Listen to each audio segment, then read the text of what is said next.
IP convention. We are excited to have you join us for another day filled with thought-provoking discussions and groundbreaking technical sessions. We are now ready to dive deep into an engaging and important session focused on patent enforcement in Europe.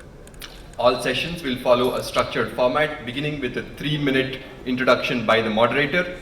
This will be followed by panelist statements where each expert gets to share their perspective in 3 minutes, totaling 15 minutes for the first iteration. The next 15 minutes will be a guided session with 3 to 4 structured questions that will provide diverse insights. The session will conclude with a 5-minute audience Q&A and 2 minutes of closing remarks. With 10 minutes of grace time built into each session, we're all set for dynamic and thought-provoking conversation. Let's begin. Yeah, thank you so much. Good morning, everybody. My name is Heinz Goddar. I am a German patent attorney and also professor for intellectual property law. I would like to first express my sincere respect for the schedule, let's say proposal, which the organizers have. We will do it a little bit different, and this has to do with the fact that 2 of our originally provided speakers could not come, a 3rd speaker could come. I would like to introduce first the 2 gentlemen sitting to my left here.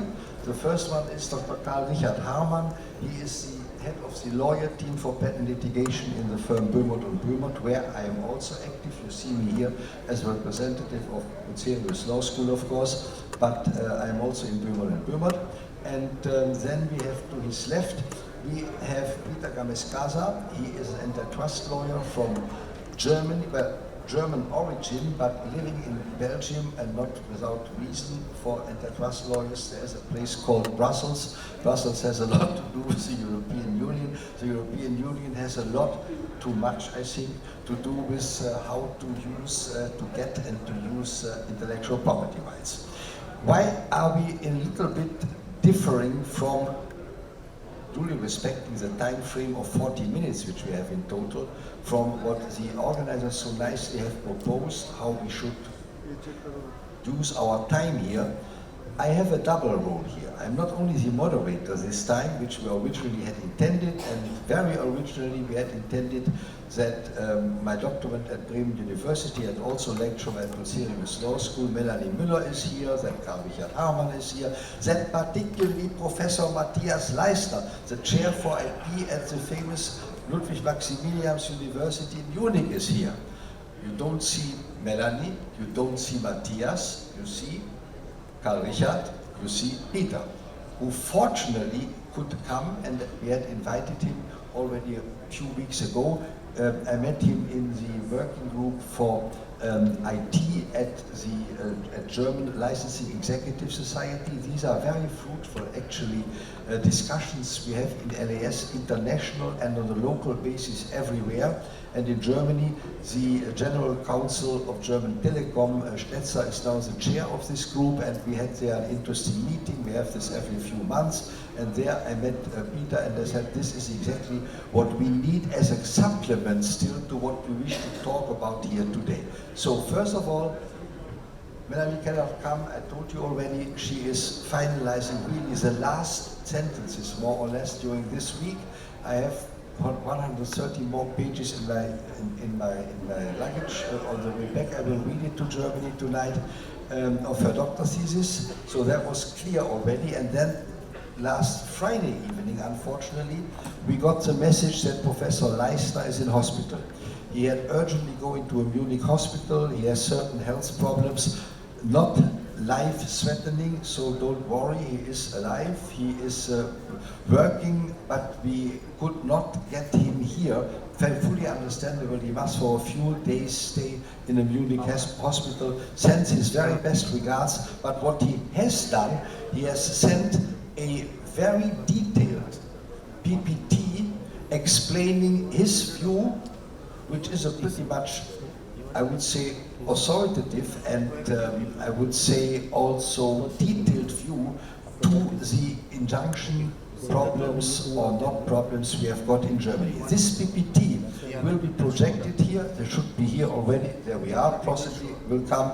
I don't use it. He has made it available to me. If we would use that PPT, then I could say to my two friends sitting here on the podium, goodbye, it was nice to see you here, because it is fully exhaustive. It uses not 40 minutes, but 1 hour, but you will get it from the organizers. It is fully downloadable. It is in the electronic file, so to say, of the conference, and you will get it. This is a freshly made PPT by Matthias Leisner. Now, what will we have as a consequence for our timing here today? I am not only the moderator now, but I am also summarizing what otherwise Matthias Leisner, with whom I work a lot together, like particularly also my doctorand Melanie does, and publish on these questions, etc.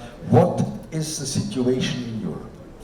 We have since August 2021, some of you may know this, we have a change in our patent law in Article 139 in particular, where we have removed what was there, and particularly our friends in Britain blamed Germany for that all the time, which did not, there was no provision in the law which would say that before you give injunctive relief, you have to consider proportionality. You must see, is this in a specific situation adequate to give injunctive relief, or are we closer to what eBay situation in the United States practically has created, that the normal outcome of a patent infringement procedure in the United States, you all know this, is practically the normal one, no injunction. It comes very seldom that you get an injunctive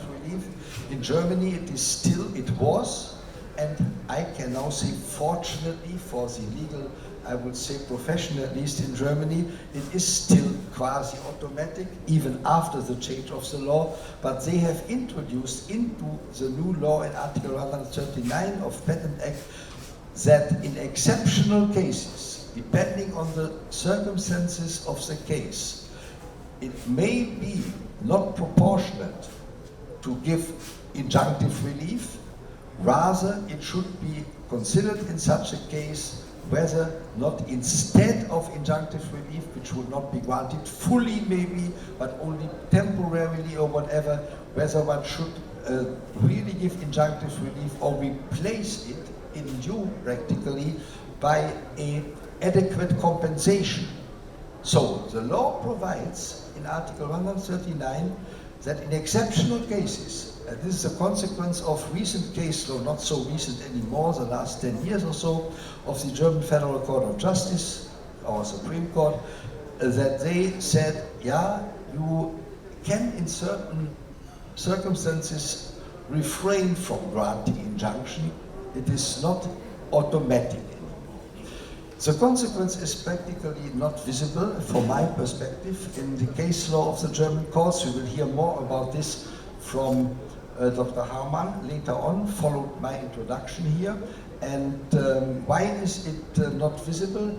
Well, the courts were already reluctant after the Supreme Court in Germany had said this in a famous heat exchanger decision where they said, yeah, we should consider in certain circumstances that might be more just not to give injunction.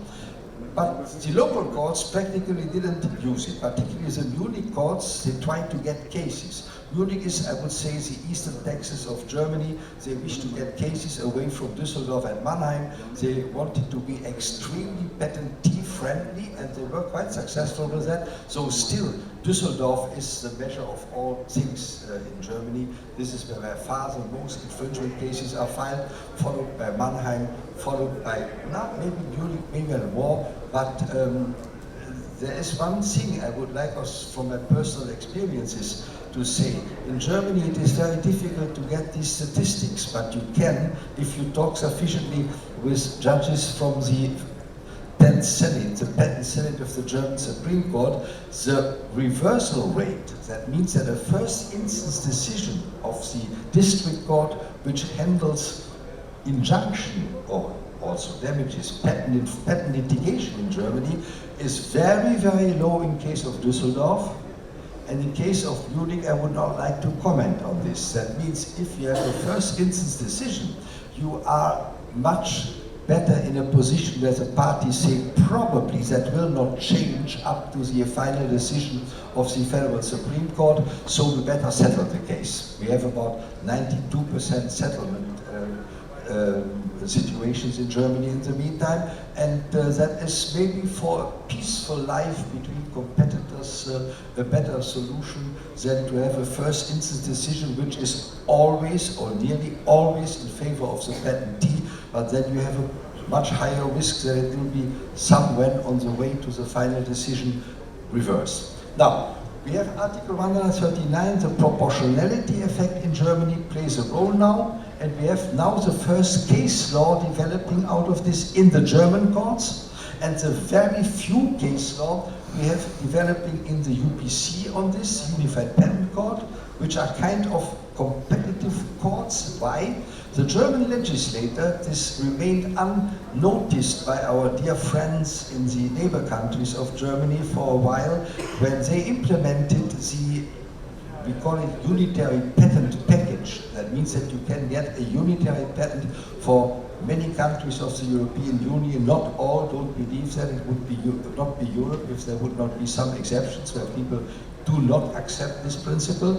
And the UPC, the Unified Patent Court concept into German law, they did in the same law, the UPCA, the UPC agreement into German law, they introduced the possibility that German national patents, not out of the European Patent Office, national German patents, can coexist with unitary patents obtained from the EPO. At the moment, those of you who are practitioners in patent practice, you know in Europe, a European classical patent, a bundle patent, where out of the European Patent Office you get national patents in the various designated countries where you wish to have patent protection, they cannot coexist. There, what we call German part of the bundle patent replaces then the patent protection, the German patent dies. If they are identical, and there's a lot of case law, what is identical? If they are identical, they cannot coexist. But the unitary patent can coexist with national German patents. We will later on, at the conclusion of this session, here have a brief view at what the best filing patent strategy in Europe and what many of my personal clients do in the meantime is. Namely, that you have both options, and then you can decide in 7 years after you need then to decide whether to realize the German patent, the national one which you have filed, whether you like the German patent or the unitary patent, or both, maybe with different scope of protection even. We don't know how the case law develops, and this might be very interesting because the national German patents forever will remain under the German courts. They go up to the Supreme Court. The UPC, the European Union, has absolutely nothing to do with that. And that can coexist forever, and you are in a well, let's say, established patent litigation and invalidation system, which you have used with such a success, your clients and you, for the last, I would say, 30, 40 years, which leads to the fact that about 85% of all patent litigation in Europe takes place in Germany.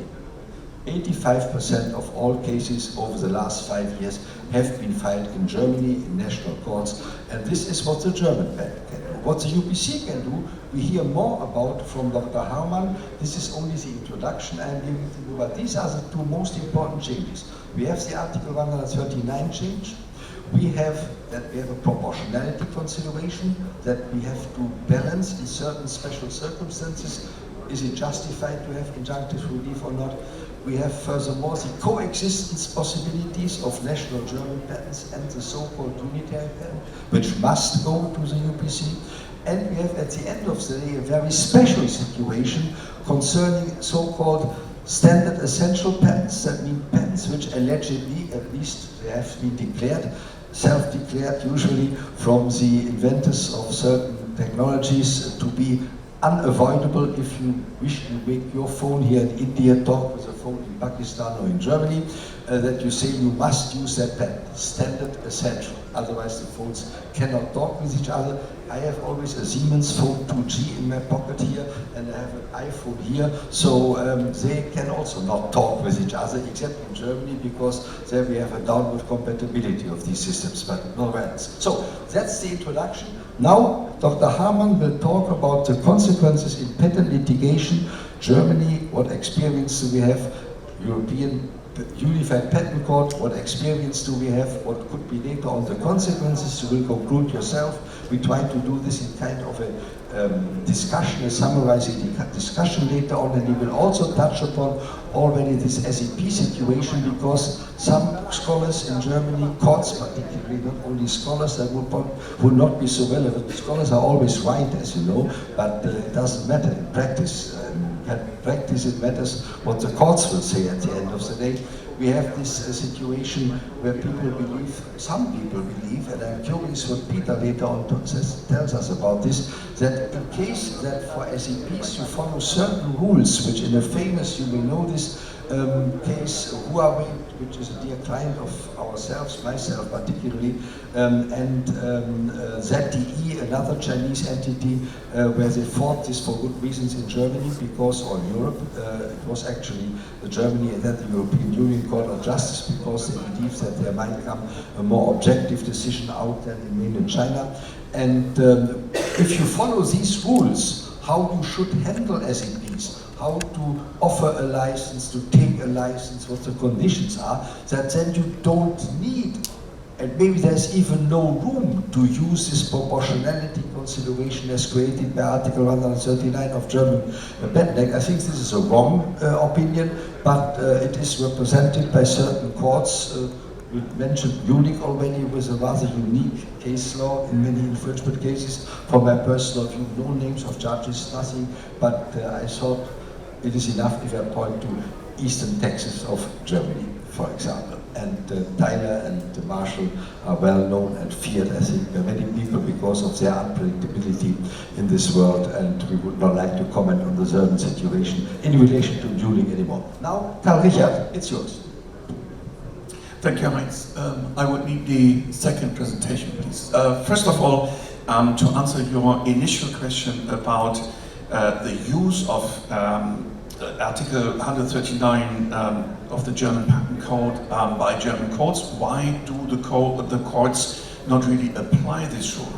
The rule clearly says there is a possibility if an injunction for certain reasons should not be granted, would be unfair, would be unproportionate, then the court may replace the injunctive order with a compensation order. So basically the court tells it's not a compulsory license, but the court would rule, according to 139 German Patent Code, no injunction, instead compensation payment by the defendant, maybe only for a certain time. Why is that rule not applied? Very simple. First of all, many defendants actually try to invoke this. Obviously, if I'm a defendant, I want to avoid an injunction, I will say, hey, this is unfair, let me pay something, and then let's see how things will develop. The courts, in very few cases, actually decide to do that. Number one, and this is probably the main reason, this decision would have to be made at the end of the first instance of a case. And at that time, the court usually does not even have sufficient information to determine the amount of compensation which needs to be paid to the plaintiff if an injunction should be avoided. Because all this information, according to the provisions of the German Civil Procedural Code, will only have to be disclosed by the defendant following a judgment.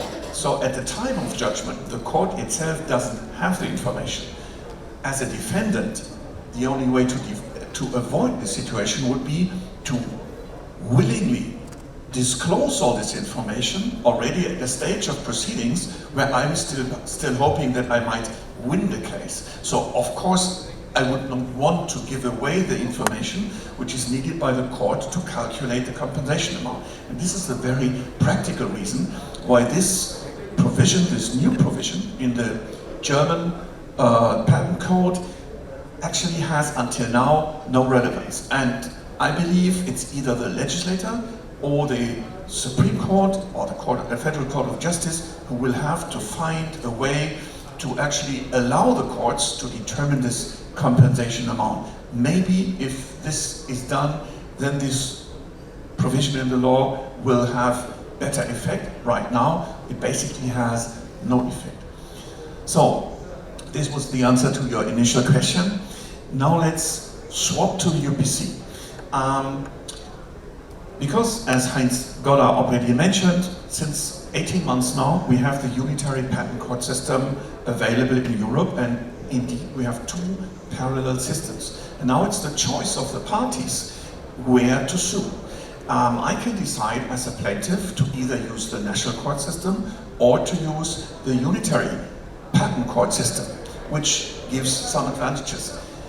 The unitary patent court system, just as a very short introduction, it is not an EU-wide system. It's only comprising of 18 countries, which are all EU member states.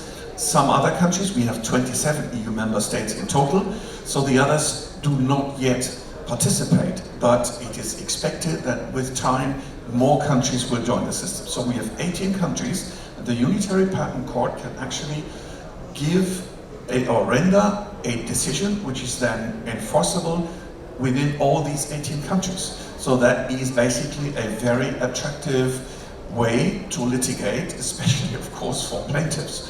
So there are some special aspects about this unitary patent system. I'm not going to explain to you the whole system, and likely most of you have already heard a lot about it. But there's one thing that I would like to lay special stress on, and that is the timeline that you see here. Because one of the key provisions of the UPC agreement says that a first instance judgment must be rendered within 1 year. So the court has only 1 year time to actually handle the whole case and come to a decision. And there's another special aspect, namely the possibility of filing a revocation counteraction. In German patent infringement proceedings, the defendant cannot actually defend with validity issues. If he wants to do that, he has to file a separate patent nullity action against the underlying patent, and that goes to another court, namely the Federal Patent Court. In the unitary patent court, the defendant can not only raise the validity defense, he can also file a nullity or revocation action by way of counteraction. That is nice basically for the defendant, but it brings about some problems because he has to do that within 3 months from the start of proceedings, meaning that both the infringement action and the revocation counteraction all need to be solved within this time frame of 1 year. And this is bringing about some special problems for the parties. I don't know if this works here. Yes. Case filing numbers may be not so interesting. Let's jump there. Filing type may be interesting because you can see here from these statistics that obviously, and as could be expected, the majority of the cases are infringement actions and, of course, counteraction for revocation. Of course, there's all other types of actions available before the UPC, but this is the main type of proceedings that we see. Now, I would like to share with you some first lessons that I myself and other colleagues have learned from the first 18 months of the UPC. Lesson number 1, sounds simple, was not to, I didn't expect it actually, UPC is here to stay. There were many doubts if the system would ever come into life because it took basically 30 years or so, going through many stages, and it wasn't unclear. And then actually the EU as such was not able to initiate this, so it took like a collaboration of a few EU member states to actually come to this agreement and thus circumvent the basic rules of the EU just to initiate the system. So, but once it has started, we've seen cases filed in big numbers, especially in Germany. 83% of the cases, the UPC cases, which are now are happening or have happened before the UPC, are handled before the German local courts. Mainly the central division in Munich is not so important because it's only handling mechanical cases and explosives, which are not so important. So first lesson would be, it's here and it will stay. I'm pretty much convinced that this system is going to be more and more important. Second lesson, time is essential. I gave you the timelines, and that means that basically both sides have to be prepared very well, and you need big teams. Simply because you only have 1 year time. So what does the plaintiff have to do? I have to prepare my case, obviously infringement analysis, all that stuff, and then I have to file it.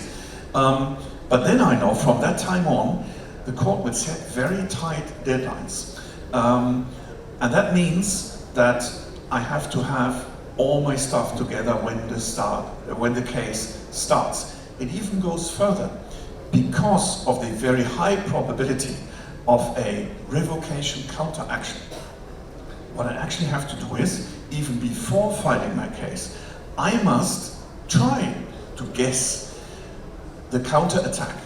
Which argument will be used by the defendant to try and invalidate my patent? So, which is the most likely counterattack? Which is maybe another likely counterattack? And then I have to get prepared. And because I only have, once this revocation action is on file, I will, as a plaintiff, only have another 2 months to respond.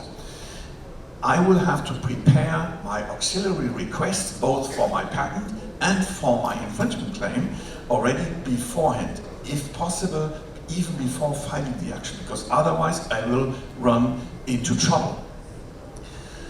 Obviously, these are the plaintiff's tasks. Obviously, also for the defendant, this is going to be a tricky and messy affair, because if I'm surprised by a UPC action and I've not done anything in advance, then I only have 3 months to prepare my non-infringement defense and my revocation counteraction. And that is a very difficult task, actually. So this is increasing the necessity for everybody to conduct freedom to operate searches prior to launching a product, prior to entering the European market, because you need to have your stuff together in case you're being attacked. So that is a very important message. Third lesson, because of this timelines and also because of these additional efforts that are necessary to actually go through UPC action in comparison at least to a standard German case, you need a bigger team. In Germany, usually we would go to court with 1 patent attorney, 1 lawyer, and maybe 1 assistant attorney for each of them.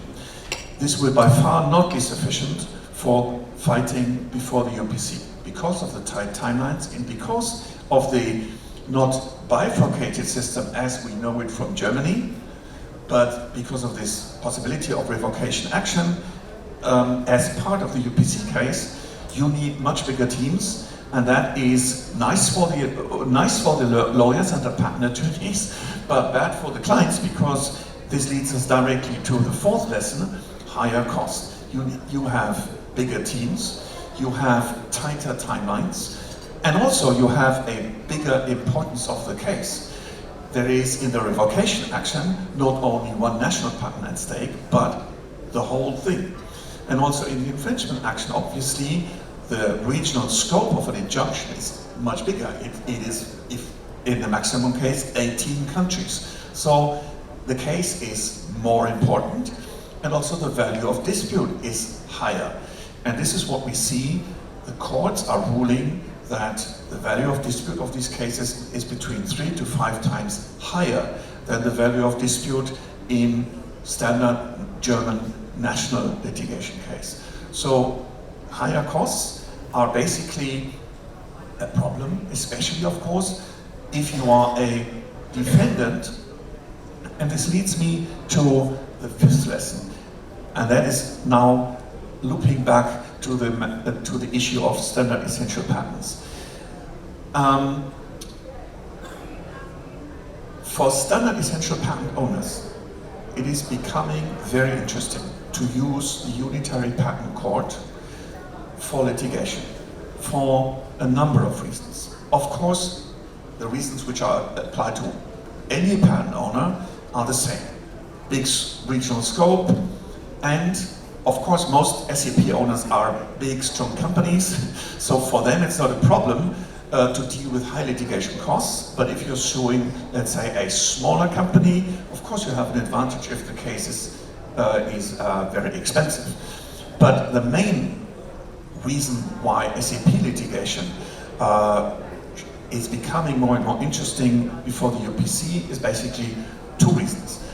Number one, the willingness of the UPC chambers to actually engage in what we call rate setting. In SEP cases, the problem, at least on the national level in European countries, has always been that obviously the defendant will raise the FRAND defense. So he says, I'm willing to take a license, but of course I'm expecting FRAND license royalty fees. And then the plaintiff has the problem that he has to basically disclose to the court and therefore to the public his standard royalty fees to convince the court that he has offered to the defendant FRAND conditions, but the defendant for some reason didn't accept. Only in that situation the plaintiff will win. So there's two issues about that.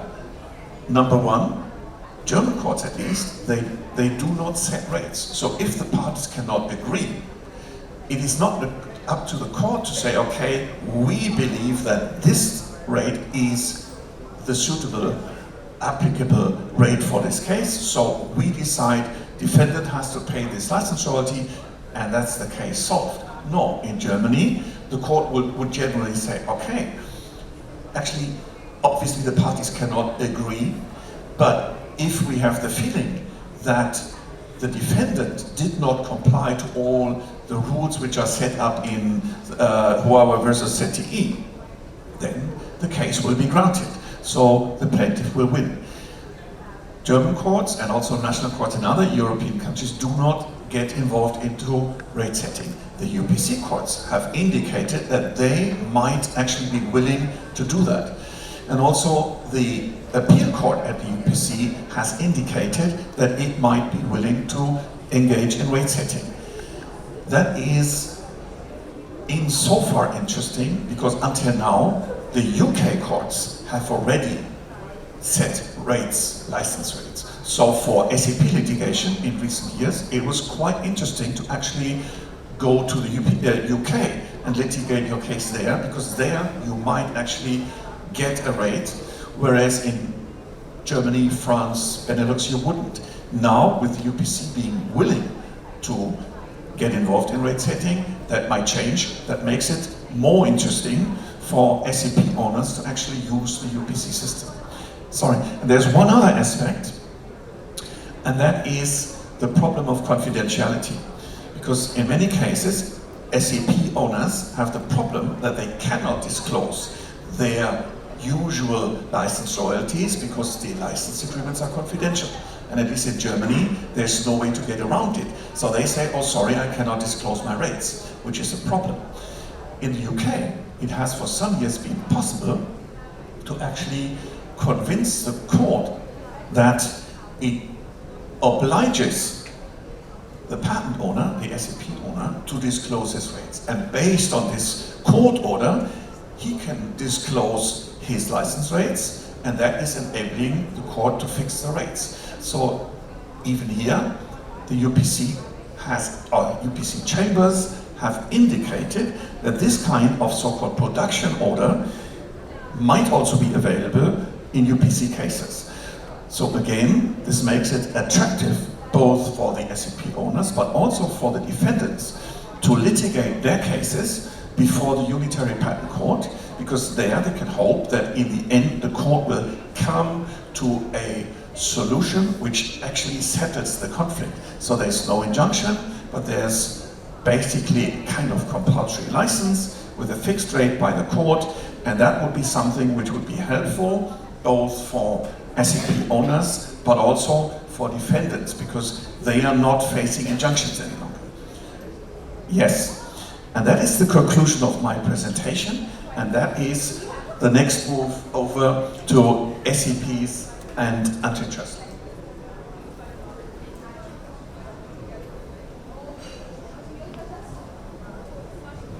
I think this, you must push a button, then the mics will work. Has this problem? Yes. Yeah, fine. One is fine.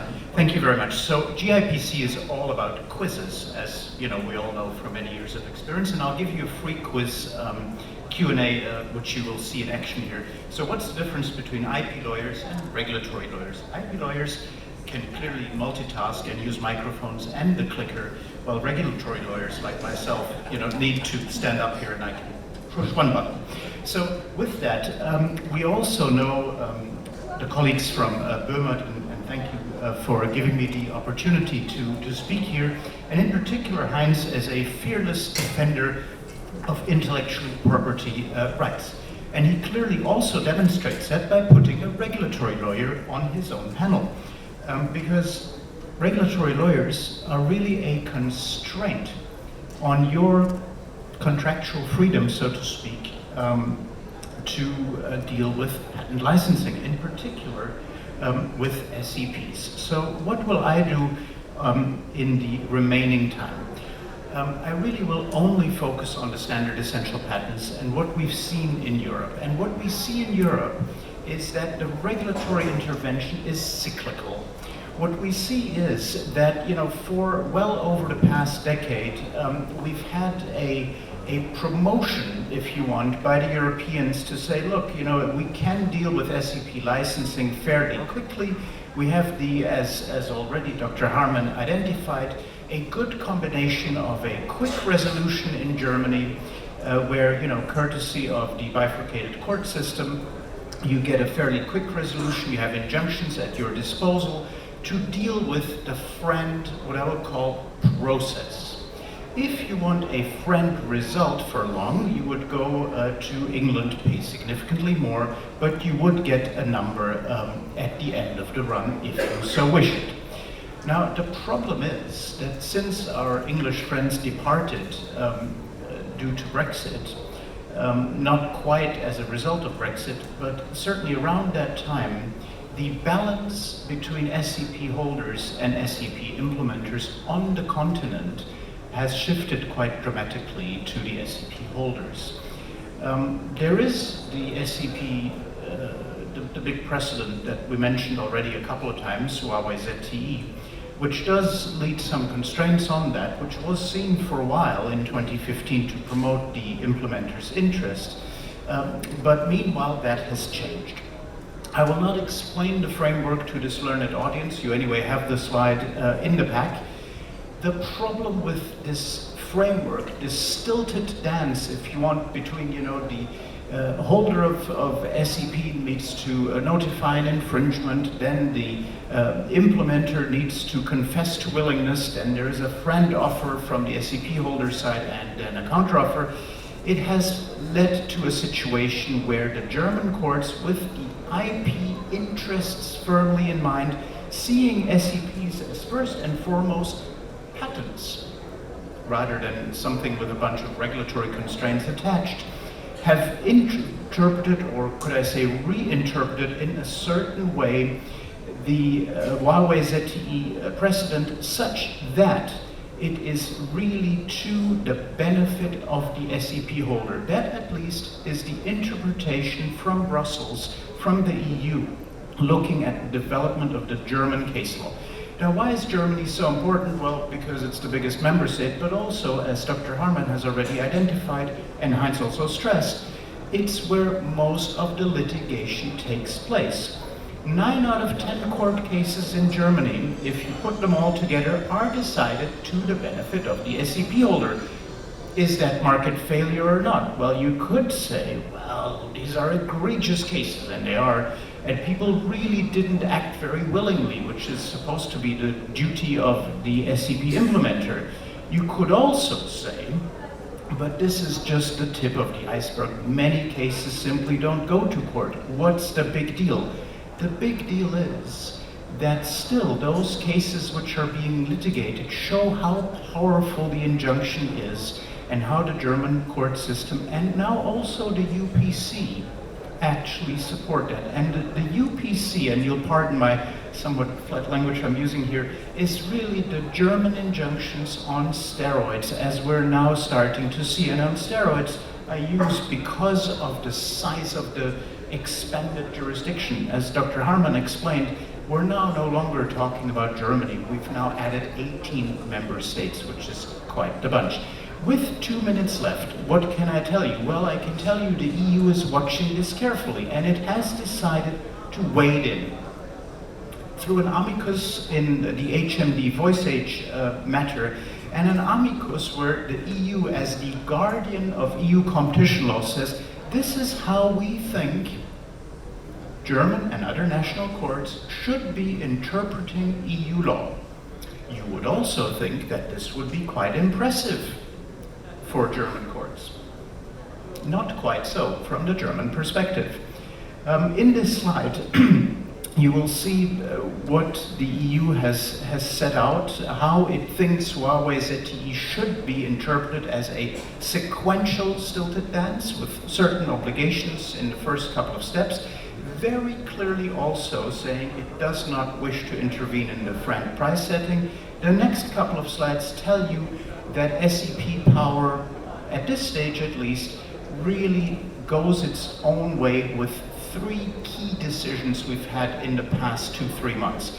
The OLG, the Higher Regional Court in Munich, in HMD voice age, has come up with a security setting measure which is more like Orange Book than the preceding Orange Book ruling than Huawei ZTE. The local UPC division in Mannheim and Panasonic Oppo in November pays lip service to Huawei ZTE, but then goes to a very different way of dealing with the framework. The same happens in Munich in December with Huawei Netgear. All the detail is in the slides. I'll just very quickly go to this last slide, which is the, well, what next? What can the EU do to force its view? Can it do anything? Because in the end, as we've seen in Daimler, Nokia, Conti, if there's a settlement, well, that's the end of a case. Or would the EU go as far as dragging Germany to court for infringing the consistent application of EU law? In parallel, the EU has launched through a different agency of the Commission legislation, which would not only deal with the FRAND process, just half a minute, Heinz, and then I'm done, but also lead to more transparency and more rate-setting support. Finally, of course, we need to be very aware that Germany and the continent operates geopolitically not in a vacuum. The Americans push their SDO and patenting. The Chinese have actually adopted the law, or are nearly about to adopt the law, which the Commission has, I think, needed 9 years already to get to. We might do it. While meanwhile, Brazil is the rocket docket and the Brits still keep rate setting. So with that. Thank you so much. The rest you will read in the slides. I promise you to say something what you should do when you go home as lawyers and patent attorneys, and you as companies. What should you do with this whole scenario in Europe for filing now? You should do what most of my personal clients at least do, whether it's from West Coast, from Greater China, or wherever. You file a European patent application as you did in the past. That means at the EPO, via PCT or directly.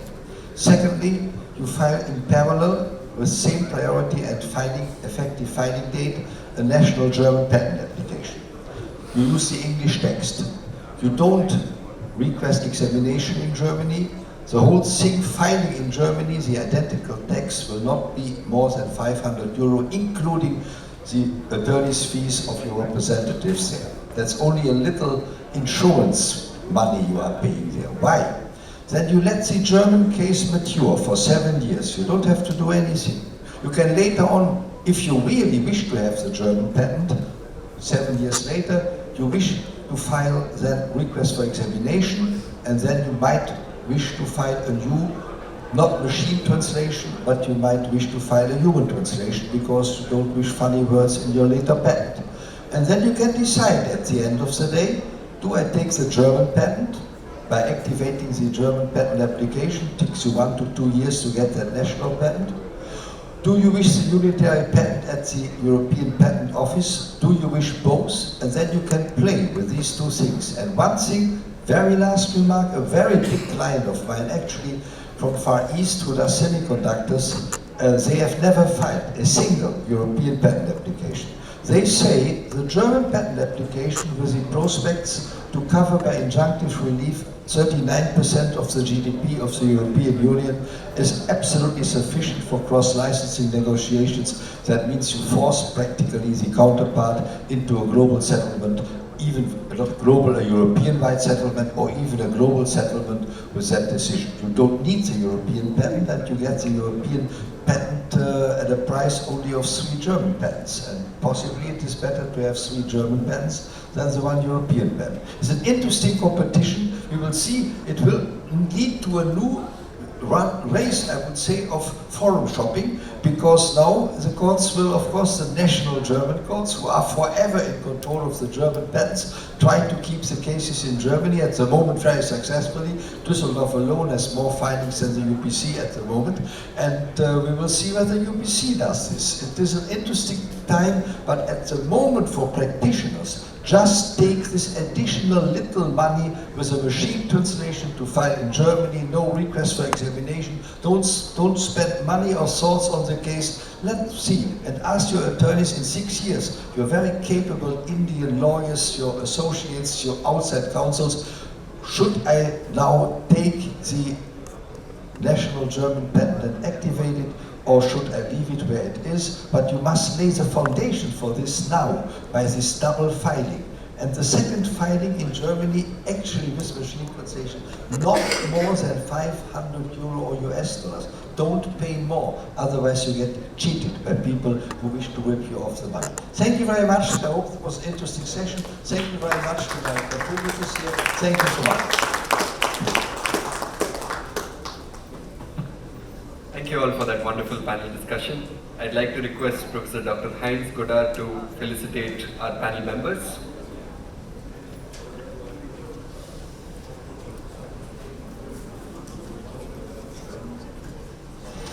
First, Mr. Peter D. Camesasca, partner at Peter Camesasca, Advocaat, BVBA. Thank you, sir.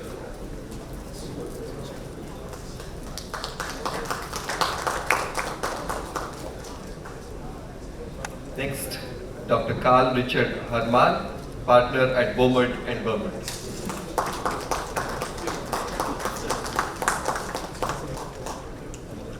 I'd like to request all panel members to pose for a group photo.